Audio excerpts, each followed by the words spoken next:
Welcome back to Sims Complete. I'm your host, Matt Sims, alongside Phil Sims on the Bleav Sports Network, brought to you by FanDuel. And here we are. It's midweek, and we're just a day away, big guy, from the first round and, of course, from the draft this weekend, which is pretty exciting. We're going to be discussing a little bit of the Giants and Jets action and talk through maybe some potential pivots or moves off of what the general media consensus is for these two teams and kind of the direction they're headed in, and also just some other players too that we find interesting as far as just the conversation goes leading up to the draft, because it does seem like now more than ever, big guy, right, that the experts are talking to this person. I've talked with a source the other day who says this and this, and it's I don't know, it's good filling space, I think, but overall I kind of take it with a grain of salt at this point now, too, because it's going to all play itself out here in the next day or so. Right. So we'll see who actually was speaking some legitimate stuff and who was kind of just spreading a little bit of smoke. Right. To mislead some teams. Well, yeah, that's always the thing. When you're an insider, are they telling you the truth? Are they setting you up to help us out maybe in the draft and all that? Right. And I was talking before you hooked up there, and I just said, there's like 40 insiders now. Yeah. And everybody's got a different story. I talked to so-and-so. They don't say who they talk to. I talked to a league executive, and he told me. Yeah, right. This league executive, was he talking about his team, or was he trying to plant stuff to other teams? Right. What was going on? And look, I put myself in this. I'm sitting here, want to talk a little with you. I got 1, 2, 3, 4, 5. I got about 20 pages full of notes, and I can't tell you what any of them say. I'm confused myself. I've watched so much of these players, and I think I said it to you last week. Thank God the draft's coming tomorrow night. Yeah, man, it just I overdid it. I'm mad at myself. I mean, I did the quarterbacks like 3 times. Yeah, and every time I did it, I changed my mind. Okay, all right. Oh well. How about you? What do you? It's well, I love too the report of, I spoke with an NFL insider. Oh, God. And he told me that other NFL insiders are hearing this. And that's where it's another part that gets it just the rabbit hole continues to go deeper and deeper into Wonderland, right? But that's the fun part of this time of year anyway, because we do get to go through the what ifs, and man, they could do this, they could do that, and of course it's just exciting, right, to kind of talk through it and to build out some of those dream situations for football teams and all of that. But let's dive into it, big guy. I mean, well, Matt, first off, we should have been insiders. We'd be making a lot more money than we are now. Yeah, I'm okay. I'm doing all right. Honestly, I see Shefty. He doesn't look that happy, so I don't want to. I don't want to be that. Okay, and he also looks very sleep deprived as well. When we get off that's what happens. When we get off of this, I'll tell you what he makes, and you tell me what you think then. So yeah, listen, like Shefty's great at what he does, and you know what? I just don't want to be great at what he does, because that's just not me, man. So no, I hear you. I hear you. Like you got to stick to what you're good at, right? So Shefty found his thing. Yeah, me too. Yeah. Hey, we're in it. That's a Sims thing. Either way. Go ahead. So we got the draft, of course, coming up. And now with the New York Giants, with the 5th pick in this year's NFL draft, and with the New York Giants having now the 10th pick in this year's NFL draft, of course, after the trade with Dexter Lawrence getting that 10th pick in return for that draft pick, that's where I think for us as Giants fans, and just as a whole, right, for the league moving forward, of course, there was the discussion of Jeremiah Love potentially being there at 5 for the Giants. If he is there, right, do the Giants select him? There's a real possibility, of course, that the Cardinals and the Tennessee Titans also feel that highly about Jeremiah Love. But those two teams, like the Giants, also have needs at other pretty important positions as well. So it's really going to be telling to see if the Cardinals or the Titans, if they go into that running back department, right, with Jeremiah Love and skipping over some other key positions. What are your thoughts, though? Like, do you think Jeremiah Love will still be there at 5, big guy? Well, if he is, I think it's going to put the Giants in a spot, and I'm sure they're going to like it, because teams are going to want to maybe trade up to there, give them more ammunition to, fill out their rosters even more. That's one thing. Right. Well, the Giants, if it falls to him at number 5, well, they say, hey, we can't pass this guy up. Yeah. I actually heard somebody on TV say what I've been saying a few times. Jeremiah Love reminds me of Gale Sayers, the modern day Gale Sayers. Maybe not as crazy with the legs, but man, when he gets in the open field, he's got a little bit of that. And I watched a lot of that because Jadarian Price, the other running back at Notre Dame, I don't know if they gave the ball more to him. He might have been top 5 pick. Yeah, but, right. Yeah, just watching him, you never see anybody catching from behind. Not, and I think I watched almost every one of his carries. Yeah. So, a talent like that, I don't know if any fan base that you're talking about will get upset if they draft Jeremiah Love. Mm-hmm. I think everybody, you don't even have to be a football person. You see the highlights of him, you go, wow, that guy's really, really good. Right. It changes your team. It changes how the players maybe feel, the coaches, everything that, man, we got a weapon here. And the fan base, overall, I'm just going to speak for the Giant fan base. I think they would be extremely happy if Jeremiah Love is picked at number 5, even though the Giants probably deep down need something else, but it's hard to pass up somebody as good as he is. You made this point to me the other day, and I think this is a really interesting point and very important as far as just how a team views themselves and really just kind of what a player can do for a football team. Now, in a lot of the discussions, especially among Giants fans, the question is like, hey, do you go with Caleb Downs? Do you go with any of these other defenders that are available? Or do you go with the athlete if Jeremiah Love is still available? Whoa. And I think for a lot of people, there's that they want Love, but they almost kind of feel like the Caleb Downs thing might be safer all around. And I get that. I understand why they view that. But you then said something that I think is very important. You were like, Jeremiah Love is going to inject an energy into the football team right away, right? Because he's going to have more opportunities with the football in his hands. He's going to be great catching the football. He's going to be great running, and he's going to be physical along with the explosive stuff of separating like you're mentioning. And I agree with you. I think that just as far as making a real impact right now for Harbaugh and with the moves that they made this offseason with Isaiah Likely, with the Patrick Ricard, right, with just getting tougher in the offensive line and all of that, like moving forward as Harbaugh we know does and focuses on, Jeremiah Love to me I think is like, to me it's pretty easy. Like you pick Jeremiah Love at 5 and you ride out right into the sunset with that skill player in your backfield with Jackson Dart, and then of course with Cam and Malik Neighbors coming back healthy. Man, you said something right. Jackson Dart, he's a mobile quarterback. He's going to run the ball. Greg Roman, our guy, is there coaching probably that run game, and the quarterback's going to run, and he's going to design good stuff for it. Coach Callahan as the quarterback coach, right? So this is a sneaky.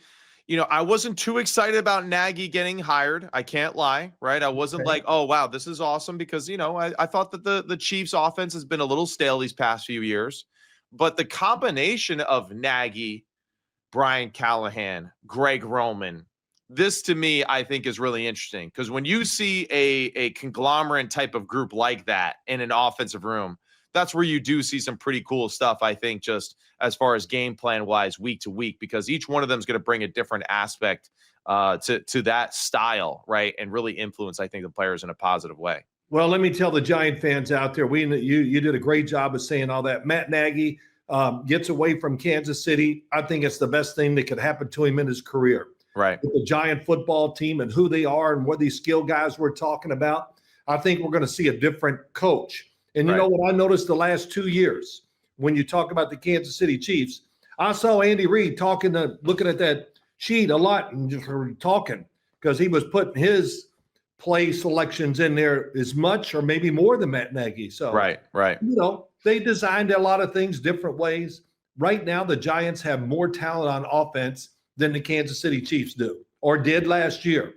So, man, it's really interesting to think that. But again, I think between Arizona, that'll be really interesting. I think when it all comes down to it, they're the team I think has the most belief that I think they'll take him. That's what I'm trying to say. Yeah. And that's something that we discussed privately as well, that when we were saying it before people were really reporting it, right? As far as just Mike LaFleur, offensive-minded guy, right? You got to think about all of the teachers that he had in his life, right? From Kyle Shanahan to Sean McVay to his brother Matt. All these guys really put an emphasis on a few different positions, right? Outside of their scheme, it's about the quarterback position, the running back position, and dependable receivers that can block and do a little of everything on the outside. They don't really care about having superstars at receivers always. They just need guys that can kind of do a little of everything and are willing, right, as far as just what's asked in the run game. And that's where I think Arizona, and hey, there's the rumors of them trading out of that spot to get more draft collateral for later on in the draft. But I think if they do stay there, yeah, I agree with you, big guy. Like Jeremiah Love is definitely going to be a real player for them there, because nothing is going to, like, Mike LaFleur knows exactly what we're saying. Nothing can just inject juice and energy into an offense, into a program, right? The same way that Christian McCaffrey did for the Panthers and now for the 49ers, the same way that Jeremiah Love can potentially do for the Cardinals and for the Giants. Yeah, not to get ahead of it, but just this. The fact is, whatever happens there, let's say they do trade the pick that somebody wants Jeremiah Love, or whoever they want, they move up. So they get more picks, and that would kind of tell me also that they want to get a solid pick in the first round. And then I think they will take Ty Simpson if he's available early in the second. Yeah, so you're a strong believer in that with Ty Simpson to Arizona. Why do you feel that strongly about that potential marriage, or why do you like that so much? I think. Well, you just said it. One, the new coach that comes in, running the football, play action passes. And when I look at Ty Simpson, I'm trying to think of somebody real quick. I can't. But he plays bigger than he is. Right. Okay. He weighed in at 211. He's 6. What was it? 6'1" and 9/8 or 9/10 or something. Right. But play action game would fit him well. And of course, not to get into all this, but the other one was the Rams have, I guess, basically said this. If they had 2 first-round picks, they wanted to take Ty Simpson with one of them. Right. Because, man, you're talking about a fit. That offense, the counters, fake right, roll left, and you're 9 yards behind the line of scrimmage. Now moving becomes easier, but then it opens up the field more down the field, and Ty Simpson's, can get rid of the ball, and, man, can he throw it with power. And he's accurate as hell too. Yeah. So it's amazing. I always say this to you, and we've said it many times. Where is that? If he's over 6, if he's 6'2" and a quarter, was that never talk? But, like I've said, there's a lot of quarterbacks in the NFL under 6'2". So those are, man, it's funny. That third pick, there's going to be a lot of people. Who are they going to take? That's right. Yeah. It's really going to be interesting. It's going to be fun. And tell me, so what is really the perfect scenario for you, for the Giants at 5-10? Man, perfect scenario. Now based off of the Dexter Lawrence trade, right? There is that, and you've heard me say this a little bit, right? And I'm just looking at the Arizona Cardinals depth chart right now with Jacoby Brissett as their starting quarterback, Gardner Minshew, right? Now Ty Simpson being in that quarterback room, like awesome room to be in for him personally, for his development, along with Mike LaFleur. Everyone starts at the offense at the exact same level. James Conner, Tyler Algier, Michael Wilson, Kendrick Bourne, Trey McBride, Jeremiah Love. Okay, that's a pretty good little crew right there. But to go to the Giants focus of it, like you asked me, I think what's really interesting is that now that Dexter Lawrence is gone, I do think that this brings back into a defensive tackle, defensive end conversation to the draft for the Giants. Yeah. I don't think at 5, I think the 10 spot would probably be the spot for that pick. At 5, that's where I would probably like to see someone like a Jeremiah Love, right? Or potentially a Caleb Downs. And if one of the other defenders, that high-level defenders is there, like keeping that in mind.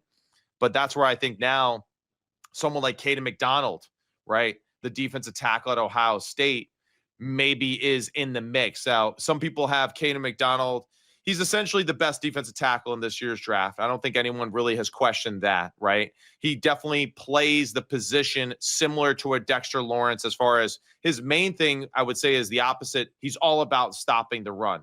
Dexter was really good at rushing the passer, right? In that sense, as a defensive tackle. this guy's all about stopping the run. That's been an issue for the New York Giants. Well, And there I you think, go. That's what they need. yeah. So I think Caden McDonald now comes into play and now fits into the middle there, right, with who they have on the roster at the moment with Sam Roberts, Darius Alexander, and getting a little bit more depth in the trenches that way early. And wouldn't be surprised if they double dip later in the draft, right, with another interior defensive lineman just to kind of solidify that room a little bit more. Okay, so you kind of picked my brain there. So Okay. you do that. You got your fifth pick. What are you going to do with the 10th? What's your Well, that's what I mean. Like with the fifth pick, if Jeremiah Love's still available, I say pick Jeremiah Love at 5. right? And then at number 10, that's where I'm thinking, yeah, I would say let's go with like one of these defensive linemen, right? Or one of these defensive ends, right? And add depth again to that group, right? And just overload the front. And I would say for me personally, yeah, I would maybe be thinking a little bit more towards the Kane and McDonald at 10. I don't know if people see that as too high for him, but he is one of the better defensive linemen overall in this year's draft class. He's the best defensive tackle by far, I would say. And I would think at number 10, replacing Dexter Lawrence, big, strong guy in the middle there to stop the run. Yeah, I would be pretty pumped if we got Jeremiah Love and Kane McDonald out of the first round of this year's draft. Yeah, when I look at it, I will just say it this way: if the Giants don't get what they want in the draft at number 5, I said, well, then maybe it is Caleb Downs. Right. Is he Kyle Hamilton to John Harbaugh? Does he see the same thing? Now, I'm going to be honest. I don't see the same thing as Kyle Hamilton. Yeah, Kyle different player, different style totally player. Different player, yeah. But I just go, it's a safety. I know it's a big position because sometimes they stop all the big plays down the field. And, too, as you watch some of these guys, they're good blitzers. They move around. They're athletic as hell. Yeah. But that could happen. And then I said, well, it comes down to the 10th. And maybe who knows, but it might be Carnell Tate. But this is like my second group of guys that I would want. Right. If I had my opinion, I would love to see, I already forgot who I wrote for the Jordan Tyson at wide receiver. That was an easy one there. Yeah. But who do you take? What do you do if Bailey is there? Matt, what do you do? What do you do at number 5? You got Sonny Styles. I mean, he's another one right there. So it's really interesting. If you had to pick one or the other, Sonny Styles or let's say David Bailey at pick 5, right, or even at pick 10 at that point, right? Let's just say, if you had to pick one or the other, what would you put your emphasis on for the New York Giants in that situation? Oh, I'm taking David Bailey. I'm running because I mean, off-ball linebacker, is another thing that the Giants, I would say, need help with, right? And especially too. Just as far as our linebackers go at the moment, we have Tremaine Edmonds, right, as our interior backer, along with Micah McFadden, right? So that's our guys. Bobby Okereke, right, was released earlier this year. So, off-ball linebacker is a spot, but at the same time, did the Giants want to take Sonny Styles at 10 there, or do they go with a David Bailey rusher in that sense, right? Or maybe a guy like Ruben Bain all of a sudden pops up. Yeah, well, I thought about Ruben Bain. If the Giants got him, I don't care where they take him. I'm like, great. Yeah. Man, I mean, he got beat up. Everybody has shut up about, his arm length is not long enough. Now, that kind of died because the more you look at him and watch him, you go, what the hell? He doesn't need his arms. He just runs people over. He's big, thick dude, a little – different from some defensive ends, but he moves well and really pushed. The one thing I noticed, he pushed the tackles around no matter who they are and what team it was. Every game, even against Indiana. I mean, gosh almighty, he was all over it. But I think the Giants, I know you heard it, I heard it too. They were out working out Jordan Tyson to see at Arizona State when you watch him in games, wow, it's really good. I like him a lot.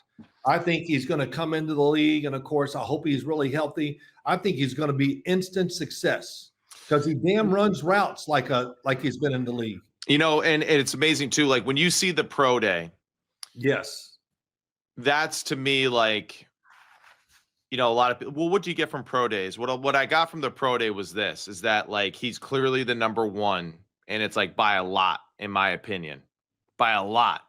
I definitely think that Jordan Tyson is the best receiver by far. No doubt. If he is there at 10, I don't know. Maybe Joe Shane double dipping on the offense side of the football could be interesting. Right? Jeremiah Love at 5. All right, at 10. Yeah.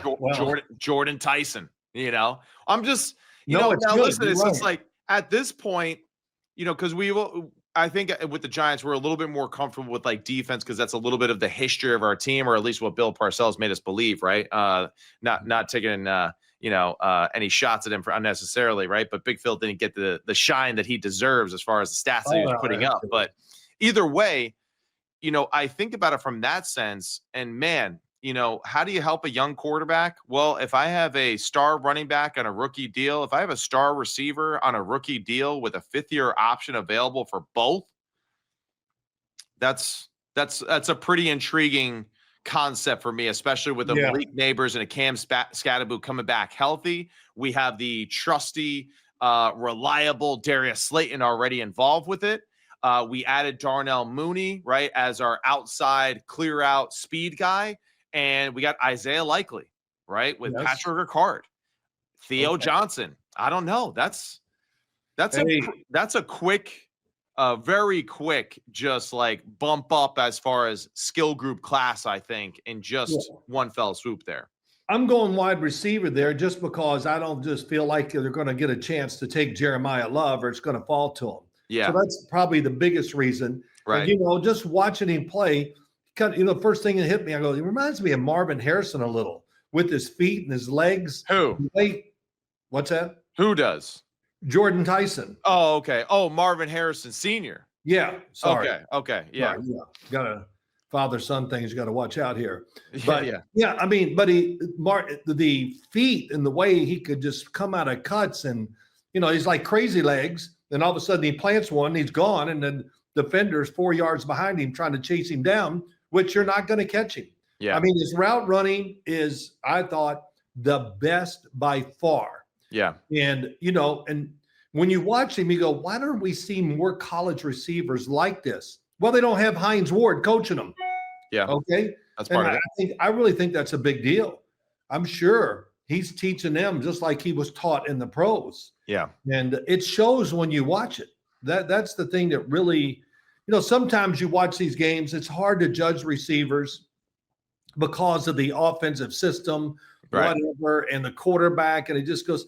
So you really kind of like go, well, he would be this if. Well, we don't have to say that about Jordan Tyson. The only thing that worries you is the injuries, the hamstrings, all that stuff. Well, hey, if they do take him, that'll be the first thing to do. They're going to jump on that and clear that thing up and make sure it's not a problem.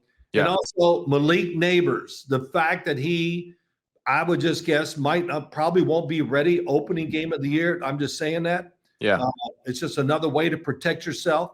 And it's important, even though it's early in the year, because, getting off to a bad start in the NFL, it's like once you do it, Matt, you can't recover. Right.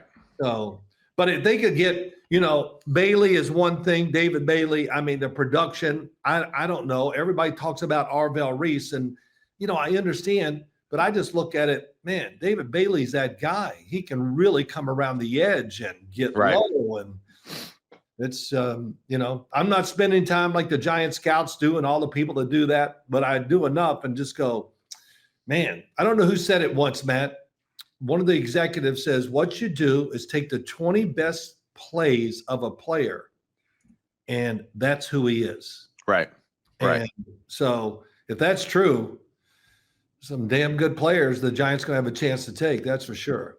Wanted to say the comparison you had for Jordan Tyson and Marvin Harrison, right? Senior. I didn't quite see it that way. Marvin's a little bit of a slighter guy, a little thinner guy. Oh, yeah. No, but the body wasn't the same, but I'm just talking with the feet and the legs. Yeah. And that's where I think Jordan Tyson to me is a little bit of like, he's an A.J. Brown to me at the NFL level, right? Wow. As far as just similar frame, right? So A.J. Brown is actually listed at 6'1", right? So there's another guy, another superstar in the NFL, big guy that's listed as 6'1", right?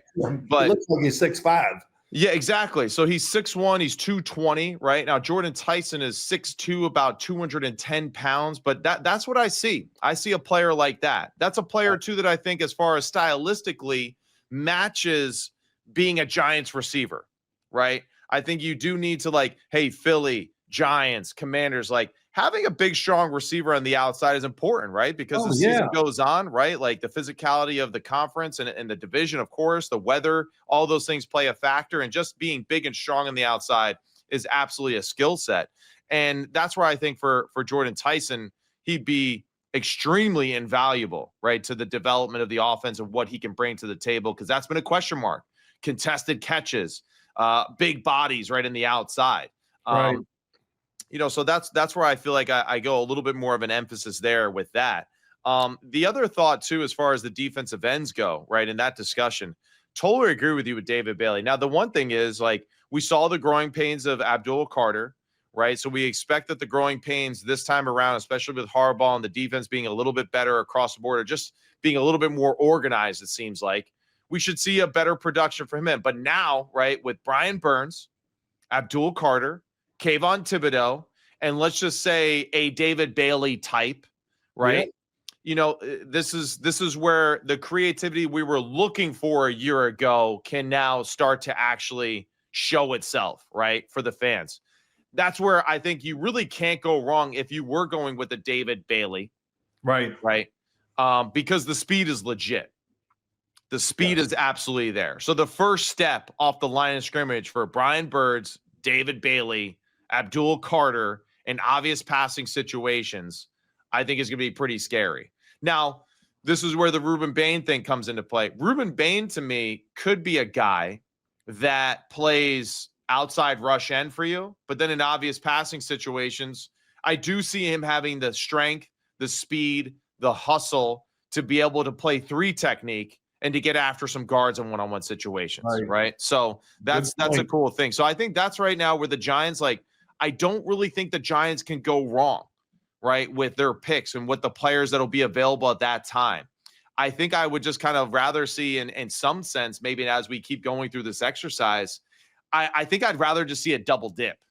I think, like, I'd rather just be like, hey, make it all about the offense or make it all about the defense here in the first round, and just really just make that unit that much better with 2 young players on double rookie deals moving forward. Yeah, you can't stick your finger in the dike all over the field, man. You got to have some things there that are, you talk about that D line and adding to it, and that's another, in my era, George Young and Bill Parcells, they never worried about, they weren't trying to fill the little hole here and there. Yeah. And, your best group on the field, don't be afraid to add on to it. Right. And I'll give you the best example I could think of. And I try not to always make it about the Giants, but it came to this. Yeah. We got a really, really good linebacking core. I mean, it's ridiculous. Yeah. What do?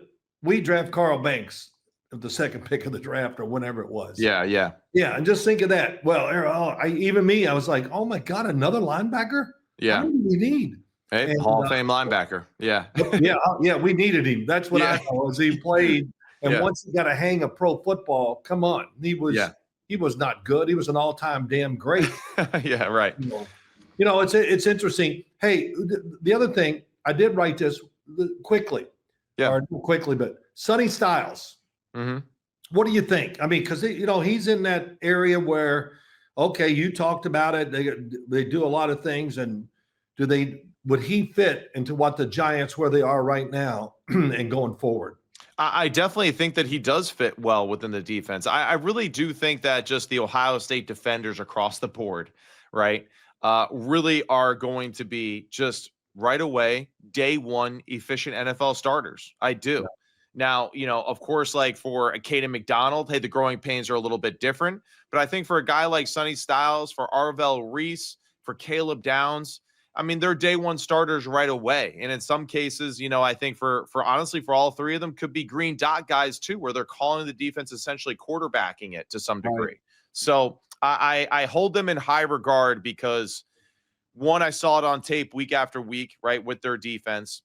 I saw it, of course, with their athleticism, their ability to play off the other good players that were surrounding them. And of course, they've been in a defense now of scheme where, the year before, of course, it was Jim Knowles. And then this past year, it was Matt Patricia. So they've been a well-coached unit for the past 3 years, essentially, and have really seen some great players ahead of them, right, play at a very high level. So I think you really can't go wrong with any of those guys. I even think highly of a guy like Caden Curry, who is another defensive end that's coming out of Ohio State. He'll be drafted in the later rounds, but I do expect him to be a solid pro, right? Because I do think that he's just a well-rounded football player. Well, too, David Bailey, I never understood. He was not talked about in the way we've talked about him early in the draft process or the offseason process. But as time went on, all of a sudden, man, we missed him. He's really good. But some of, what really gets me, he's 6'3.5", 251. He's really what the bender, flexible, whatever. He can run around the edge with one shoulder on the ground and his feet, and he ran the 40 in 4.5. Yeah. His vertical jump was 35. He broad jump almost 11 feet. I mean, these are, and he's not alone. The first step is ridiculous, though, when you watch the film. Yeah. So that's really the biggest thing, and that's really, to me, that's how you win in the NFL. Can you get out the football really well? And I think this is where, for Joe Schoen in this draft, this is where I think there is some flexibility. Let's say they do double dip in the first round with offense. Let's just say that 5 and 10 is offensive players. Done. We're moving on. Maybe even a tackle within that mix. I don't know. But there'll be some great players available. The rest of the draft, and let me just double check here to make sure that they have the 5th pick in the 2nd round. They had the 5th pick in the 4th round. They had the 5th pick in the 5th round. And this is where I still think within this year's draft, right? And I'm just going to say some names here out loud. So Chad Ryder, who does some mock drafts for the NFL, he had the Giants with their 2nd round pick going with Christian Miller, the defensive tackle from Georgia. To me, it's a really good, sneaky, high quality pick. I think Christian Miller is probably right there as far as the 3rd or 4th best defensive tackle in this year's upcoming draft and adding depth to that position. So I do think that one thing we've heard right throughout this whole process, the draft class, there's not much separation between 2 and 6. That's a benefit, I think, for everyone in the NFL right now.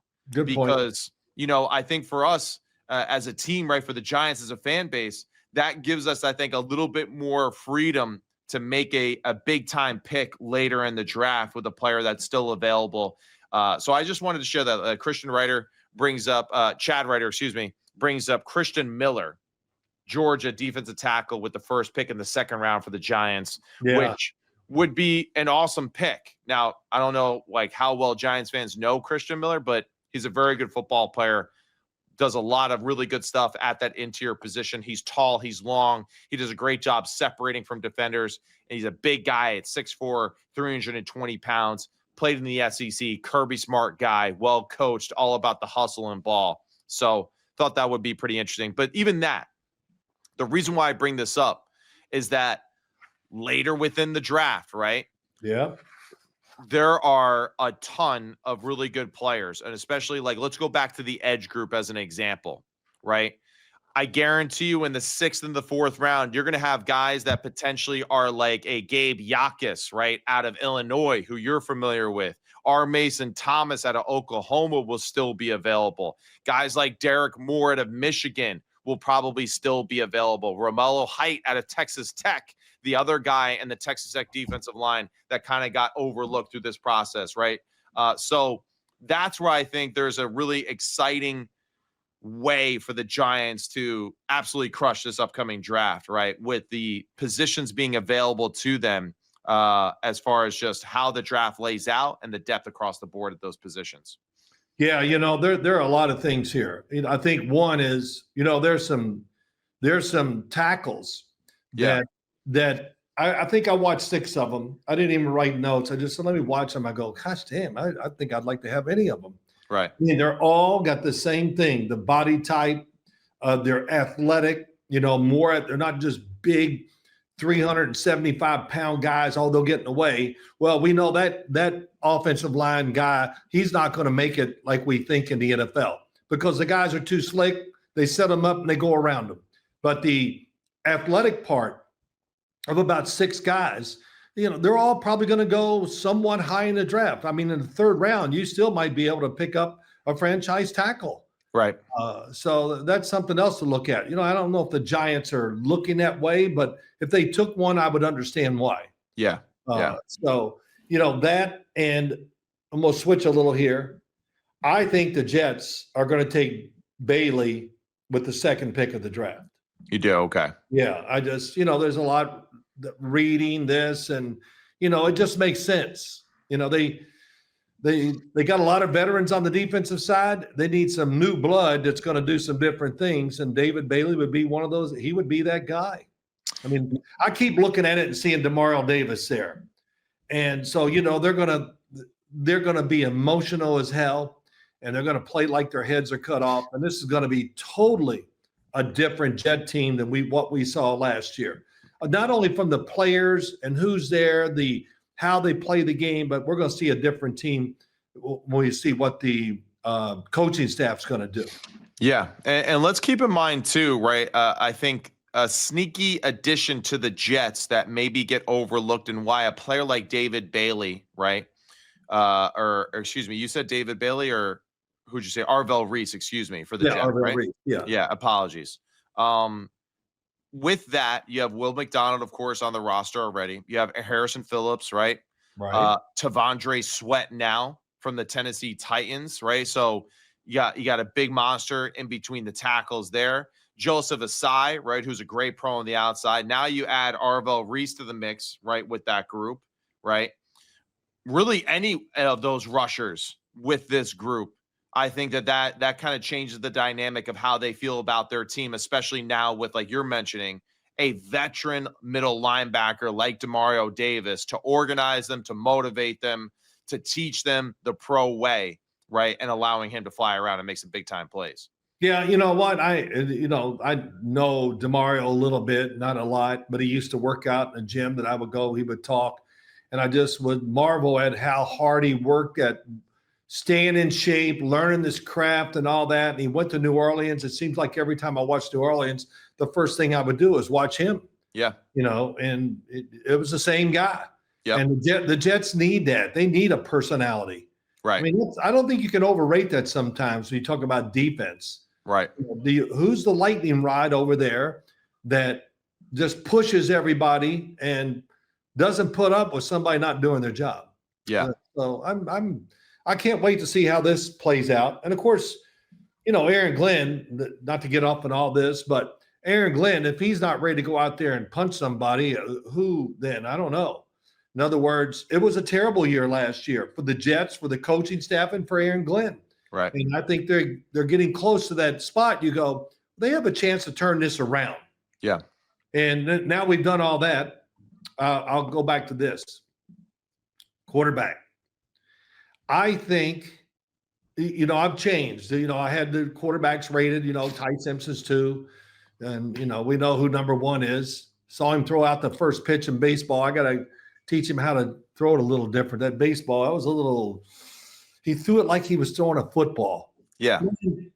Roll back and throw that damn thing. But whatever, that's another thing. Okay. But I Bleav somewhere definitely in the 2nd round, they're going to take a quarterback. Okay. And I do. I don't know if they would go, wow, Ty Simpson fell to us high in the, early in the 2nd round. Like which would be their 33rd pick in the NFL draft, right? Right. The first pick in the 2nd round. We did this, the more the offseason went along, the more I started liking Carson Beck. Mm-hmm. Okay. So I think he'll be the guy for the Jets. I just saw him on TV the other day. I don't know what it was. Somebody was talking and it was like, the TV version of the game and he's dropping back and I go, damn, he's even his drop and everything is more athletic than I gave it credit for. Yeah. And he does have, and then, he let a few balls go and I go, wow, that is an NFL thrower. Yeah, man. Passer. Yeah. He's got both. He's a passer and a thrower, and his athletic ability is better than I ever thought I would say about him. And I look, I'll be the Jets. If he's there. And a lot of people are saying recently, hey, Garrett Nussmeier 2 years ago had the same year, maybe a little bit better than Ty Simpson did this past year. This is why people should keep him in consideration. All right, now this is just what people are saying. Yeah, right? I know. But it's also kind of like, well, yep, same with Carson Beck, right? 3 years ago, 2 years ago, last year, phenomenal years across the board. So that's where, for me, Carson Beck, just kind of falls between the cracks a little bit because Nussmeier is the son of a coach and all that, and it's a cute story, right? Ty Simpson, of course, Fernando's in his own little field there. It gets overlooked a lot for Carson Beck, man, but there is a ton of film, right, for a long time at a high-level school, at 2 high-level schools that show otherwise, right, for the most important position on the field, or one of the more important positions. Yeah, here's another thing. You disagree if you feel this way. Carson Beck ran an offense that might be almost exactly what the Jets are going to try to run. Yeah. The Jets are not going to run, hey, let's go fast and let's throw it all over the route. No, they're not going to do that. Right. They're going to have a really stable offense that covers all the bases, but it's not going to be a bunch of flash and everything else.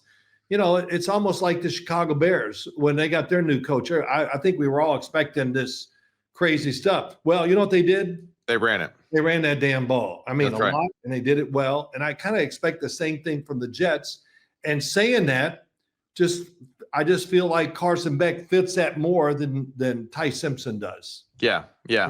I would say that, for the first pick of the second round, that still might be a little high for Carson Beck, especially for the Jets, right? I would say then, though, at the 12th pick in the second round, that's where I think, okay, don't pass him up again. Take the quarterback, right? If you're looking to add quarterback depth at that position, because chances are that he's still going to be as graded as highly as maybe some of the other positions that you're considering at that point. Well, yeah, too, I meant to say this and forgot or didn't do it. I get talking. But, yeah, the Jets are in a great position to give up that spot and go down and still get who they want. That's right. That's true. That's a good point. Yeah. We'll see about that. But, yeah, I think that's man, isn't it amazing? We talk about this draft and we got 2, maybe 3 quarterbacks that have a chance to go maybe as much as 3 of them in 4 rounds, Yeah. Well, we'll see. Like with every draft, we just in some cases it does play out the way that some of the experts have been saying, but for the majority of the time, it does not play out that way. And a lot of the stuff that they've been fed has been, a little misleading. But either way, it's going to be an exciting draft. I'm pumped for it. There's going to be a ton of really good, high-quality football players for the Jets and the Giants in that second, third, and fourth round to improve their team, to add potential day one starters, even to guys that are drafted in the second and third round, in my opinion, which is how this class has played out. Any other thoughts, big guy, before we close out the show? No, I think that's it. I think, when you talk about the draft and who's going to fall where, you got 32 teams that all have a different look or a different thought about what they want their team to be and how they're going to build it and who they're going to take. So that's why you say, oh, wow, what a shock he went here. Well, no, it's not a shock. The team that took him has studied their ass off and done everything to see what he's like, and they pick him and they feel great about it, and rightly so. Yeah. And, and then 2, no matter what happens, what we think or the teams think, if you draft somebody all 7 rounds, I can say pretty assuredly that one of them isn't going to be worth a damn. It's amazing. That college to pro thing, it's real. Yeah, it is. The pro game is totally different. And let's keep in mind too, right, is that it is Harbaugh now, right, as the head coach. And as much as the skill set and checking the boxes physically, what a player can do on the field, we know that with the Harbaugh family and with a lot of people within the NFL, it's more so about the character of the person, how tough they are, how much they love football. And that's where, for us as fans, it might not go exactly the way that we see it, as far as he's the best athlete available. They're going to be looking for who they think is the baddest dude available, right? Who's willing to go to work every single day and to get after it, right? Because that's what the Harbaughs do. They don't shy away from it. I saw Zay Flowers on a podcast the other day, and they were asking him about practice. He goes, "Hey, full pads, week 17, in practice, doing one-on-ones." And the other guys on the show were like, "Really?" And Zay Flowers was like, "Yep, it's no joke, right?" So, hey, it's that way for a reason. That's what he believes in. That's what's been working for him. That's why he has a Hall of Fame career, right, and resume as a head coach. And that's why I think we have to be prepared too for just like good old fashioned, football player drafted too, potentially that position. Those guys are important. And, too, with John Harbaugh, I'm actually like, man, boy, coach, they're putting some pressure on you. Everybody's expecting the Giants to be, they're going to win the playoffs. And this, I said, well, let's just calm down and see where this goes for at least a game or two before we decide the whole season. So that's out there. And but so far, no complaints. Wow, even on radio or TV, no complaints so far of what John Harbaugh and Joe Shane have done with the Giants. So this is exciting tomorrow night. Can't wait to see it. And we'll get on and second guess a lot of these picks sometime when the draft's over. Yeah. So we're going to come on actually on Friday, right, and do essentially a breakdown of the first round. And just, kind of do a little bit of a quick little recap of especially to what the Jets and Giants do. So we'll be able to kind of react a little bit more to that when it comes out. Big guy, always a pleasure. This is Sims Complete on the Bleav Sport Network, brought to you by FanDuel. Always a pleasure. Thanks for tuning in, and we'll see you right after the draft on Friday.